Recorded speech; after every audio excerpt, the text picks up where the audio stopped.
In today's show, we're going to be going over how to scale to $1 million and beyond. Now, I'm going to give you an advanced level strategy that's actually not that advanced at all. It's actually very simple. And so the reason I call it advanced is because nobody's doing it. And this is one of the biggest things that you can do to take your business from 0 to 1 million, then also from 1 million to 10 million and beyond, because it's simple. And the reason people aren't doing it is because it's simple. Now, trust me when I say that if you did this today, implemented it this week, you'd probably double your revenue by the end of this year. So with that being said, let's jump into how to scale to $1 million and beyond. This is one of those strategies that is a more advanced strategy.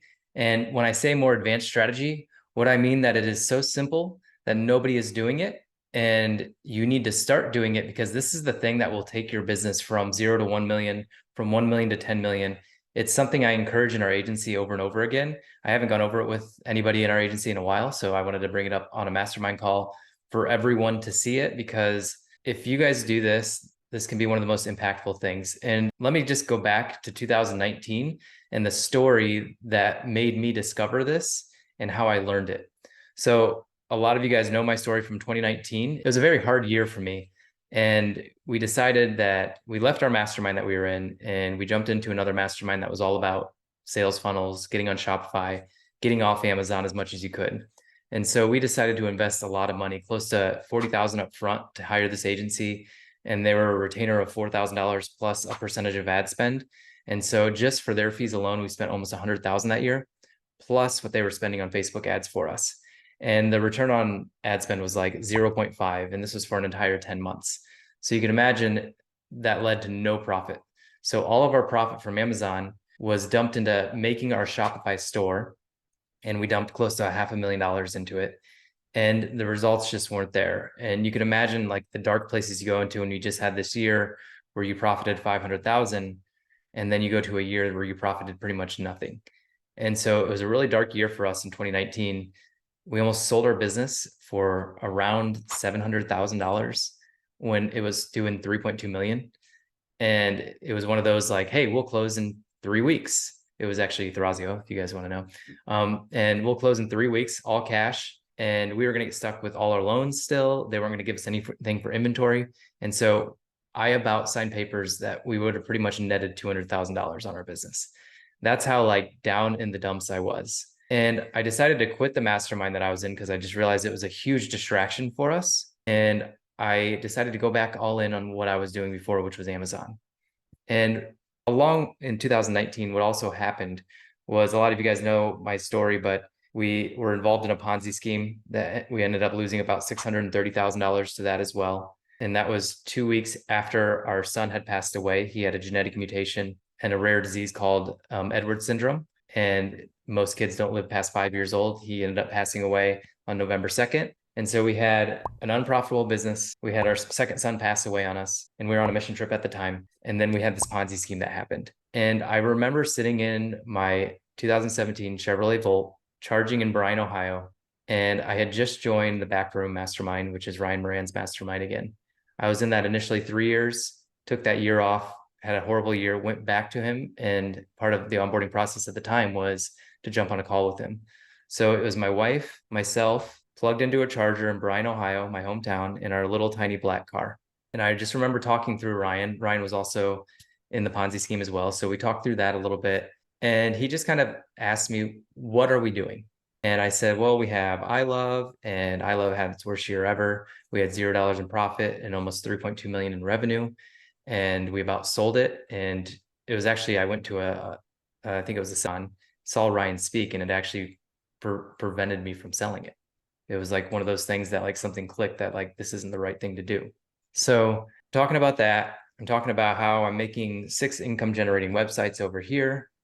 And then I also have this investment company over here, and we're investing in this. And he finally just stopped me and he's like, guys, you have this $3.2 million asset that's making money. We also just started the agency at the time. So it was just Adam and I in the agency at that time. And we had 4 clients. He's like, you have a $3.2 million business. You have a $300,000 business, which was the agency at the time. You have a $20,000 business, a $10,000 business, a $5,000 business, and a $3,000 business. You guys are taking all of your time and energy and putting it over here when it should be spent on only the $3.2 million thing. And that's the only thing you need to do. And he told me that you need to look at everything that you're doing on a daily basis. You need to eliminate what doesn't need to be there anymore. What you can eliminate, you need to automate with software. And what you can't eliminate and what you can't automate, you then need to delegate to somebody else, to a team member. And those words like shook me to the core, because you guys hear me all the time. I talk about 80-20 and how much I'm obsessed with the 80-20. 20% of inputs that you put in on a daily basis produce 80% of your results. So what would happen to you and what would happen to your business if that's all you focused on, is just that 20%? You spent all day on the 20%. You would make an amazing business. That's what would happen. And so what we decided right then and there is we were literally just going to close the rest of the businesses, except for the agency and I Love. And so we literally we closed a couple of them. And then the other ones that still kind of made income, we just said, let's just let them go and see what happens. And they're still around today. They make passive income, not a lot, like hundreds of dollars, but I don't worry about it. I don't think about it. It's just there. And then of course the agency now is my bread and butter now. And we sold the business a year and a half after we started doing this. So we eliminated everything that wasn't bringing us value, revenue, joy, and just focus on what worked, which was I Love. And that was about the same time we brought on Jordan about 4 months later into the agency to help systematize and put operations into the agency. I think it was actually December of 2019 we brought Jordan on, and then full-time in May of 2020, if my math is correct. I may be a year off on that. Hey, it's Dr. Travis Zigler, and I wanted to thank you for watching this video. I just wanted to take a brief couple seconds to let you know about a free Amazon PPC Masterclass that I have. Just head to profitablepineapple.com to sign up for that free Amazon PPC Masterclass, or you can click the link down below in the description. I'll see you inside. What I want to challenge you guys to do is think about everything that you're doing. As entrepreneurs, we constantly have shiny object syndrome. And all shiny object syndrome is that when this channel gets too hard, it's not growing as fast as you'd like it to grow. What else could I come up with that has that hyper growth or that can distract me? And so I have it too. Don't get me wrong. Like, I am still a shiny object all the way. And what I learned is the more I focus, the more money I make. And so I Love was going well. So I started an agency. Agency was doing okay for 2 people. So then I started income generating websites, doing them myself and investing in other people that were doing them. And then it was just like all these different things were lining up, and it was just taking my bandwidth with it. So then what we did is we just brought it all back to I Love, like I said earlier. And so how did we do that? Number one, you can just eliminate things that are just there, but there's an exercise that I did. So for the next 2 weeks, and you can do this for a week, you can do this for a day, you can do it, the longer you do it, the better. And so for the next 2 weeks, what I did is I grabbed a ton of Post-it notes, and literally whenever you're working on something, you write down checking email, and then look at the clock, see how long you're doing it for, 1 hour. Take Post-it note off, put it off to the side. Okay, what are you going on to next? Writing sales copy. How many hours are you doing it? Take the Post-it note off, put it on the same stack. You're going to make a big stack of everything you did. And you're going to do that for an entire week, Saturdays, Sundays, everything. And then what we do at the end of the week is we take a look at everything that you did, and you literally lay out all the Post-it notes and you categorize them. So what I like to do is think about what I would pay somebody an hourly wage to do this certain task. And for simplicity, just do like $10 an hour, $100 an hour, $1,000 an hour, and $10,000 an hour. And I divide it into those categories. So $10 an hour, $100 an hour, $1,000 an hour, and $10,000 an hour. And I'm going to show you guys an example of this in just a little bit. And then I look at the lowest level tasks, and I think, what could I eliminate from this task list that could free up my time to do something else? And then I eliminate it. So if you can eliminate something from your daily business workflow, from your personal workflow, from your weekend workflow that will free up your time and your mental energy, just do it. And then see what happens. because I guarantee nothing will happen and nothing will change. And that's when you know, okay, that was good elimination. I should not do that ever again. And then if you still have things on that task list, look for things that you can automate. So software, Trello for project management, Quartile for PPC management, Zanguru for statistics and listing optimization management. What else do we use? Profitable Pineapple Express inventory management for inventory management. Like I see people struggle with spreadsheets and they're constantly trying to figure out how many to order, but their sales volume changes all the time and they're not using an inventory management software. I don't care which one you use, but try out Randy's. It's really great. Profitable Pineapple Express, non-shameless plug there, but you can use SoStock. You can use whatever inventory management software you want. But the difference between like a spreadsheet is you're doing that manually. You're putting in the sales numbers, you're doing all that, and it doesn't show you trends. So 7-day, 14-day, 30-day, 60-day trends. So your inventory order can be off, which will then stock you out or overstock you. And so that's where software comes in. Trello, project management. We're in the process of the nonprofit side of the agency. We're trying to get all clients onto Trello and all communication will go through Trello. We're trying to get everything out of email. And so Aisha and Jenna, when they pull up Trello, they can go over their notifications and see exactly what needs to be done that day. And then I'll share that system with you guys when I have it completed and when Jen and I have it completed, but it's very promising and it makes it so the clients can interact with us, not through email, not through text, but inside Trello, inside the ecosystem that we're using to project manage their tasks. And I'm not saying you need to use Trello, you can use Asana or Notion or whatever you use, but automation of things to get it off your plate. And so after we automate, there's still going to be things on there that you can't automate, you can't eliminate. They still have to be done. So then you just find somebody to delegate it to. There are people, now this is the craziest thing for entrepreneurs to understand. There are people in this world that love to do what you hate to do. And that is one of the biggest things that once you understand that concept, your whole world will open up. Like I love starting systems, mapping out systems, but actually doing them, I don't like to do them. I am a weird entrepreneur because I'm a visionary, but I also like systems at the same time. It's just my personality profile and you don't usually see that. And so I'm a quick start. So I love to start something new. I like to develop the system around it and then I like to hand it off. And then somebody else runs the system. I'm kind of like a CEO with a side of COO. It's really weird. And then I was lucky enough to have Jenna and have Jordan to take those systems and run them. Whereas when I started and made them, that's what my superpowers are. And then they can run them and then change things as they need to. And so with all that being said, I want to share with you a spreadsheet that I made to just kind of show you like what this is, just like kind of more of a generic one. It wasn't my post-it note activity, but what I want to do is I want to show you everything that you can be eliminating, that you can be automating, that you can be delegating. And so you can focus more on the higher level stuff, which is that $10,000 an hour stuff. Now, you're not going to be able to work 40 hours a week in that $10,000 an hour time frame, and that's okay. Because the more we get there, the better. And as you move down, your business will just make less. As you start to move your tasks up to those higher level activities, that's when your income will take off, your revenue will take. So let me switch over to my screen and I'm going to go over this with you guys. I think this will be helpful for you all. And I'm going to go over some examples of things that we've done lately that most people probably don't even think of. And it's changed the game for us. So let me share my screen. Cool.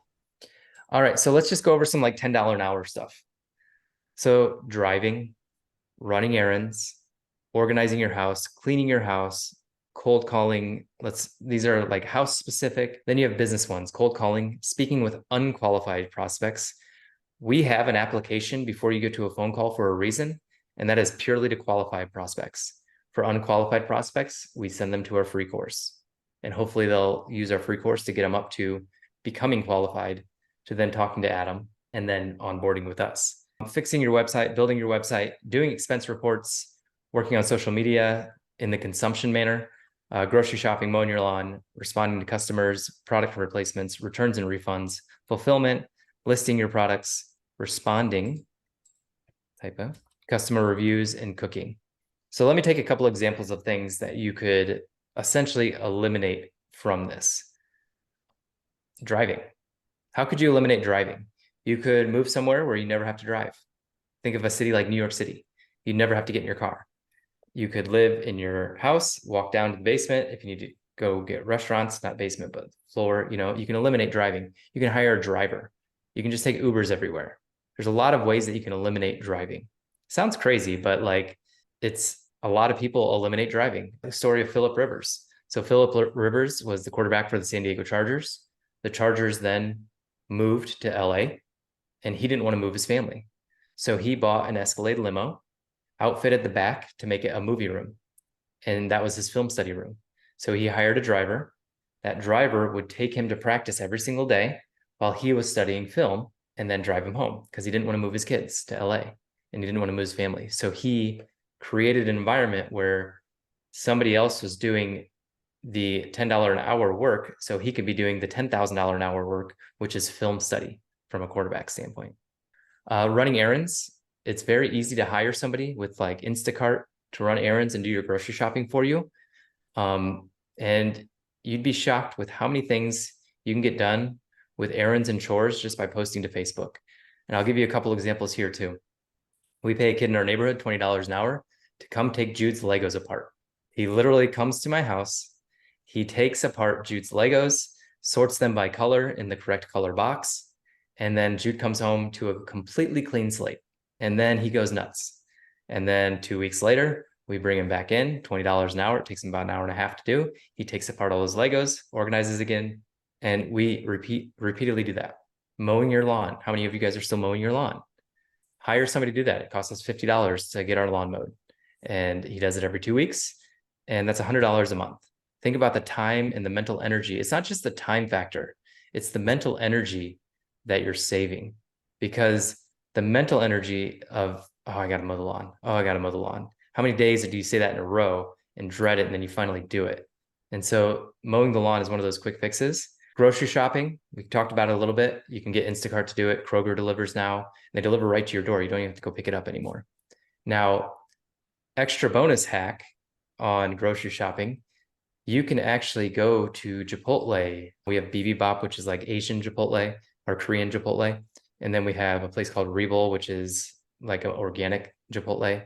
And you can get catering. So what we do every week is we get catering for 10 to 15 people, depending on how many days we're going to be there. And we literally get our food catered to us, and then we just meal prep it into Pyrex dishes and put it in the fridge. So we pull it out, heat it up, and eat it. It's crazy, but it works so well because Jenna, what do you want for dinner? I don't know what I want for dinner. I don't want to make dinner. Do you want to make dinner? I don't want to make dinner. Well, maybe we should just order out. I don't want to order out. Can you just make something? Oh, this isn't that good. Like, it's like every single night. And who can, I can see that some of you got rid of that. So catering, it's that easy. I mean, Chipotle, you can do it on the app. Bibimbap, you can do it online. You can do it on most of these places online. Now, we are actually taking it up a notch even further. And we've been talking to a local farm in the community, and we are going to get their animals. So funny story, we were talking about wins earlier and diet changes. I was a vegetarian for 12 years. And 2 weeks ago, I decided to pretty much completely reverse that. And I'm going full on almost carnivore just because I want to try it and see what happens. I've already gained 7 pounds just from going from eating 30 to 40 grams of protein a day to 175 grams of protein a day. I eliminated most fats out of my diet, like avocados, nuts, and all that. And I'm mostly eating protein, rice, and like sweet potatoes and like broccoli and veggies. So I'm not fully, like, I didn't just shun vegetables. I still eat a lot of vegetables, but I eat 170 grams of protein a day, which is usually a pound of meat, and 50-gram protein shake in the morning. And I can't say I feel that different yet because it's only been 2 weeks. But with that being said, we've talked to a local farmer in the area, and they're going to start delivering us 10 pounds of chicken every single week. And I'm going to get them to cook it for us. So they're going to grill the chicken for me, dice it up, and bring it to my house, deliver it us, because it's a farm literally 5 miles from me. And so what can you do to eliminate the daily hassles by just delegating it to somebody else in your area? So something to think about. All right, so $10 an hour tasks, we've kind of gone through those. And what do you see here that you're doing from an Amazon standpoint, customer messages, product replacements, returns and refunds, fulfillment, listing your products. We hired a Filipino VA when we were doing about 2 million a year. It took us that long to hire somebody. And I regret it because she took so much off our plate so that we could focus on higher level activities. And she was $200 a month to start. She eventually got to $1,000 a month when she started taking on more activities. So there, and then there's also hiremymom.com. Hiremymom.com. We hired somebody off of that. She ended up being one of our best employees that we had. She just left I Love literally a week ago. And we hired her like 6 years ago or 5 years ago, something like that. And she worked an hourly wage just when she wanted to because she was a mom full time and wanted to have something on the side. And so she eventually took over customer service because we wanted to bring it back in-house to like the American base because it was more dry eye brand. All right, so $100 an hour. So problem solving for existing or prospective clients. That's what most of the account managers do on a PPC side. You can outsource basic tasks, talking to qualified prospects, writing an email to prospects and clients, creating a marketing test, managing PPC campaigns, doing social media well to build your audience, customer follow-up, respond to questions on Amazon, check performance metrics daily. So what are you doing in this? And there's nothing wrong with living in this area, but just know that you'll probably max out at making $200,000 a year. There's nothing wrong with that. That's a good income. But if you want more, then you have to start thinking bigger. So with the agency, for example, I have people writing emails now to prospects and clients. Most of you guys don't know this, but I'm going to reveal it here. Monday and Tuesday's emails every week are actually written by Chris. They come from me, but Chris is my ghostwriter for that. And I approve them and look at them and everything, but he writes those. I write my Thursday email, and then Wednesdays and Fridays are automated. They're in our drip sequence. And so we write an email 5 days a week, 2 of them for Chris, 2 of them are in a drip sequence, and then the Thursday one is from me. So then creating marketing tests and experiment, that's like split testing. And so trying different things. So trying Facebook ads or trying Google ads or trying YouTube ads. You want to start small whenever you're testing something and then go big once it starts working. Doing social media well, this is like building a group, building a community, building a movement, doing things like that. We have an Amazon PPC Pros Facebook group that I spend less than 10 minutes a day in. I go scrape it for any questions, any comments, and then I'm on to the next thing. Chris posts in there our videos and everything as well.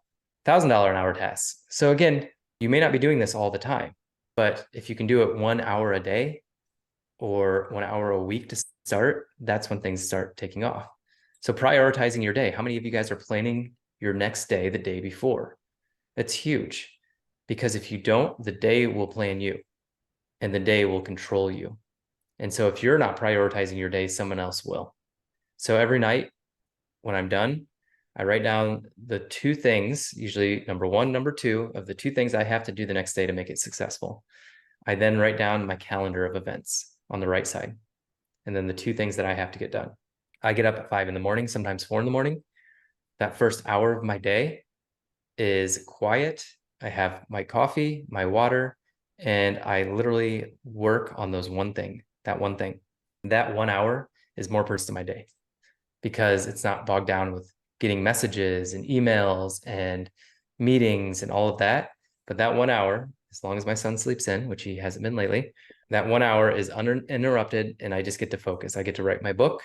I get to focus on the course that's coming out in Q4 of this year. And you guys are going to love the course, by the way. It's going to be great. And I just get to focus on that single thing. I get to focus on writing good sales copy, negotiating. I build sales funnels at that time. I create different marketing campaigns. I now have people that help me with that, but like maybe make a video for a marketing campaign. Doing social media extremely well. Professional photos, storyboarding photos. How many of you guys storyboard your photos? A lot of people just send their product to a photographer and say, take pictures. But when we had our brand, we used to storyboard our photo. And what that is it's telling a story with your photos. And so how can you take the customers through a journey with your photos and your bullet points that gets them to solve the problem that they're trying to solve? So storyboard your photos, send it to a photographer, say, this is the storyboard, this is what we're looking for. Have them take photos around it, and then you can add text to the photos as well. Same thing with videos. You wouldn't just shoot a video without having any plan. You need to do that with photos as well. Optimizing your listing, I believe that's a pretty important task, but again, you can train your team to be able to do that. And your team can then be doing $1,000 an hour activities that leverages your time up even more, which then will make your business even more as well. Product research, development.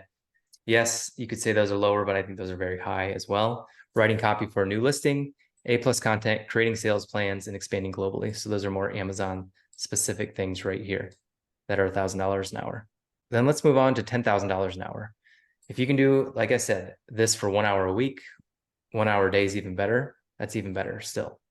So honing your unique selling proposition. What makes your brand unique? What makes us unique is we help great people do good shit. What's that mean? I actually might change it to we help great people do epic shit because I got a sticker that says do epic shit.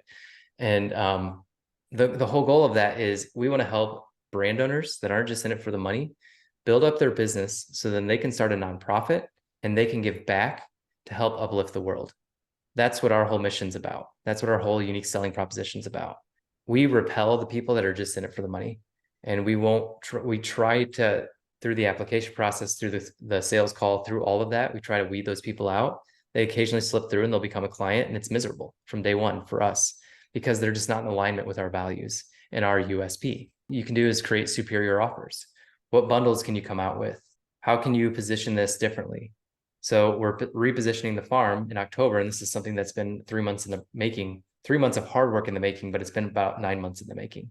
Repositioning your messaging, that's what you're going to be seeing coming up in October.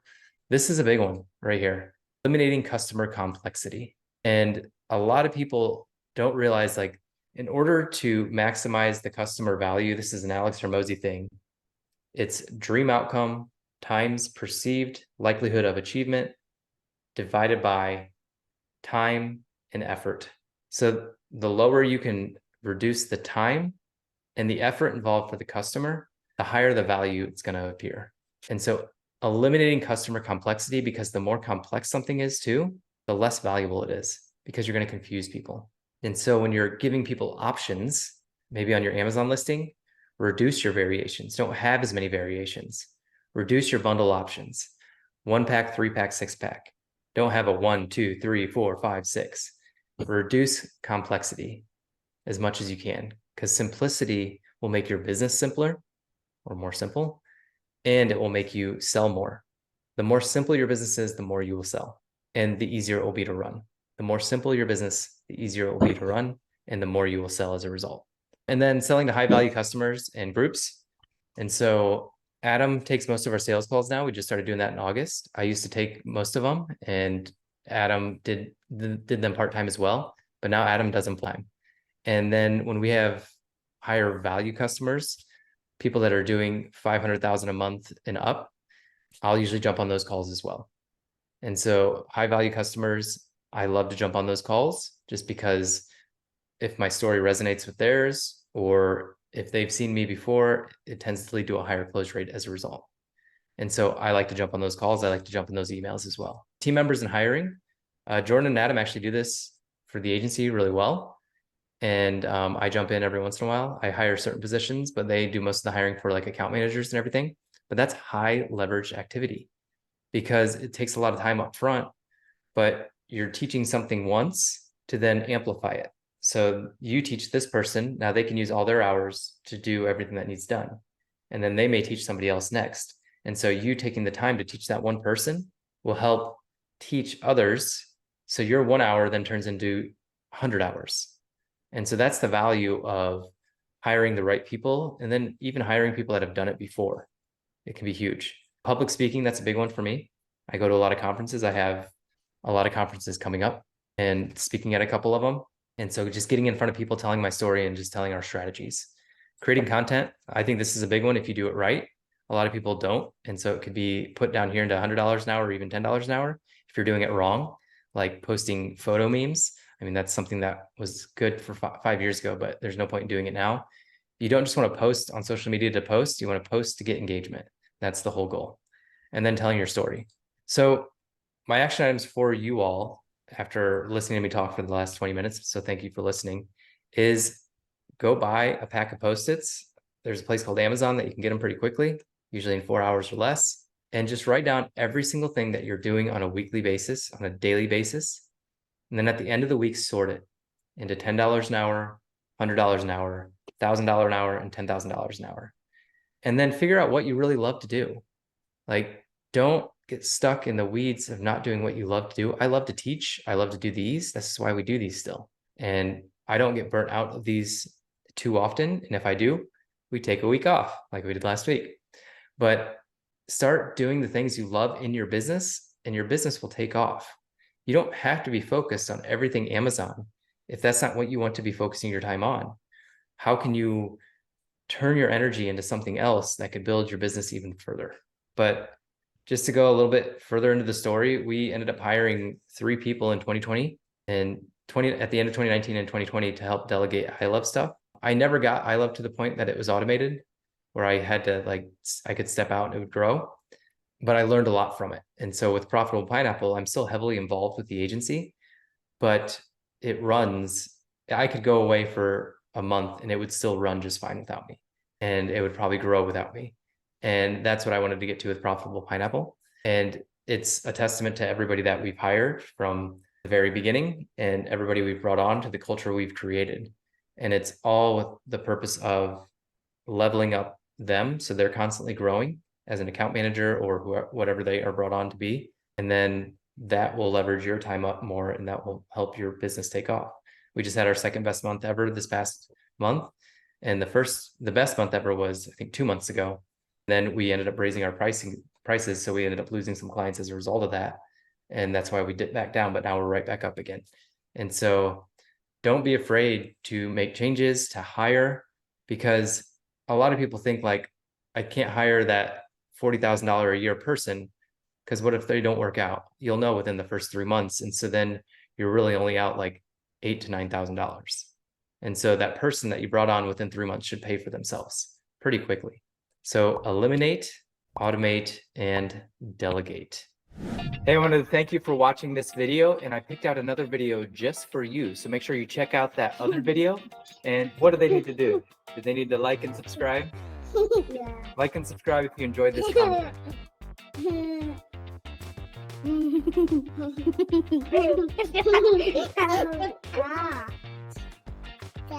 What do you think?